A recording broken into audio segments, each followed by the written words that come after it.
All right, this video is going to walk you through the strategies of how to approach finding the surface area and volume of this swimming pool. Now, this is a swimming pool that has a zero entry ramp, so this is considered part of the floor, and this is considered part of the floor. You're going to have three walls as well. So you're asked, first of all, to find the area of the floor and the three walls. So we have to first of all figure out what is the area of some of the walls. Let's start there first, the trapezoids.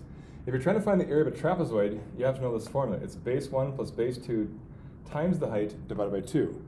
Now, in the picture, you're going to be already given the two bases, 19 and 22. So I'm going to write this out like this. I'll have the area equals 19 plus 22, and you can make them in either order you want, times the height. The height of this trapezoid is found by this corner here, it's 4. And then you're going to divide by 2, according to the formula, and it looks like this. So when I do this calculation of 19 plus 22, using parentheses, make sure you then multiply by 4 and divide by 2. The answer to that question is going to come out to be 82. So the area of this 82, now it's measured in feet, so we'll go feet squared. That's the area of the trapezoid. Now that'll come into play also when we talk about prisms, because this right here is the base of that prism. It's the one matching shape that's the same both in the front and the back. There is no other parallel and congruent matching shape in this picture. So the bases are going to be these two trapezoids. We just found the area. While we're at it, let's also find the perimeter. So let's add up these four sides. Now we're going to come across the problem, because if we add the four sides, we're going to have 22 plus 4 plus 19 plus this mystery side right here. Now this mystery side right here is going to be you looking at the Pythagorean theorem. I've got 4 right here. You're going to wonder, what is the length of this top side up here? The top side up here is you looking at 19 subtract off 22. Well, if I subtract 19 from 22, I'll have 3 up here on the top.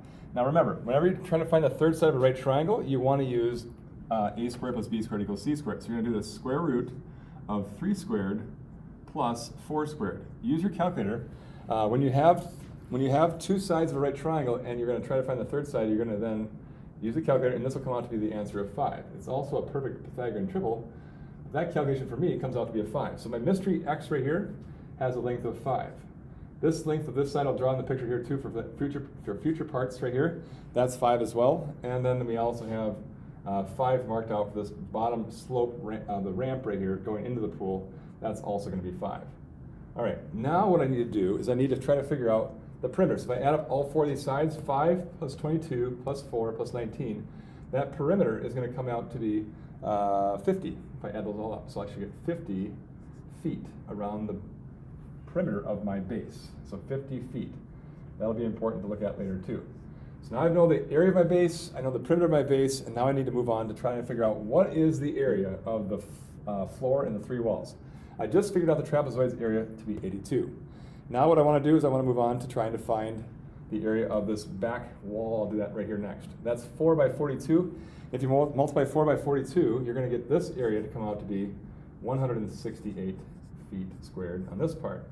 So I've got this piece. And then the next one I need to try to figure out is what is the measure, or what is the surface area of this little ramp. This ramp is going to be 5 by 42, so it looks like this. So this area is going to be equal to 5 times 42, and that gives you 210 feet squared in this one as well. Let me put my feet squared here as well. And then let's keep moving on. Last one, what is the measure of this floor space right here? That floor space is going to be also found by doing 42 times 19, and that area comes out to be a total area of 798. 798 feet squared. Now, we've got basically 4 measurements we have to care about. The area of this, the area of this, the area of this, and then the area of this times 2, and that will equal all the 5 sides that make up this trapezoidal prism. Now we are not counting the top, because that's the water. We're not going to paint the water, right? So we're going to try to figure out that part next. So next, if I add up all 5 of these sides, I'll then have my total surface area of the 4 walls. So I'm going to add these up real quick here. So this area right here was going to be 82 times 2 would be 164. So 164, that's the first number. This one right here, the red one, we just said the area of that was 168. The area of this one is 210, and the area of this one is 798. We're going to add all those together.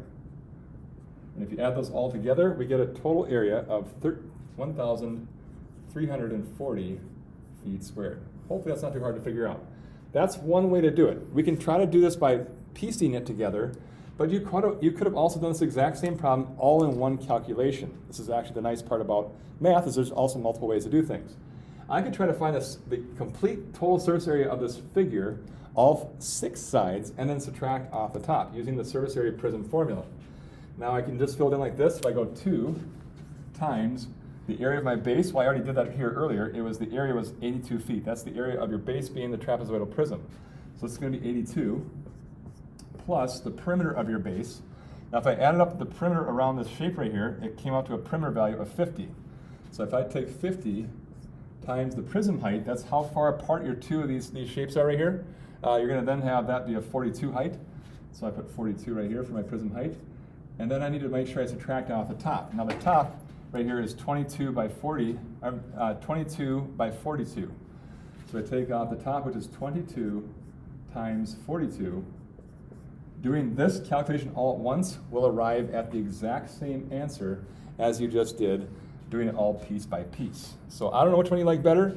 I personally like the formula because it does all this individual calculations all in one stroke across like this in your calculator. So if you like one better than the other, I hope that helps. Next, you're trying to figure out what is the volume of the pool. Well, if you know the formula for the volume of the pool, all you do is the area of the base times the prism height. So if I write that out, I would say the area of my base, we already did that earlier, your base being this trapezoid, and that area was 82. So I'm going to go 82 times my prism height, which is 42. And if I do that like this, 42, my answer to this question, if I multiply it out correctly for my volume, I will get a volume of 3,444. 3,444 feet cubed. Let me go back a second here also to the area. That should have been feet squared. Let's point that out too. Now, next thing we have to do is we have to try to figure out what is the gallons. The gallons of this problem is you trying to take your cubic feet here and trying to convert that into gallons. So we're going to take this answer right here and we're going to plug it in 3,444 feet cubed, and we're going to convert that into gallons. Okay. The way you solve proportions, though, is you always want to cross multiply the diagonal that doesn't have the x, that is these guys, and then divide by whatever's across from your x. But when you divide by 1, it won't change it. So all you really need to do is just multiply 3,444 times 7.5. As you do that, you'll get a final answer of 2,583 gallons. Have you ever had a gallon of milk before? That's a lot of jugs to fill in this kind of pool for the water, or chlorinated, or the salt water, whatever you're using for the pool. That's it. That's how you fill in the first 3 questions of this problem. I know it took a long time to talk about, but hopefully we've got a better strategy now for you to be able to do this in the future. Good luck.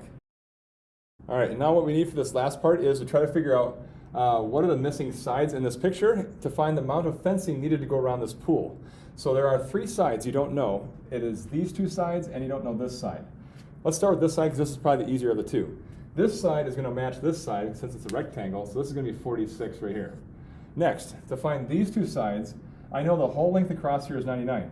If I take off 30, I'll have 69. You see those markings that are here? That means they're congruent. So if I take 69, which is what I have when I subtract 30 from 99, and divide that by 2, I'll have 34.5. This length right here is 34.5, and this length over here is 34.5.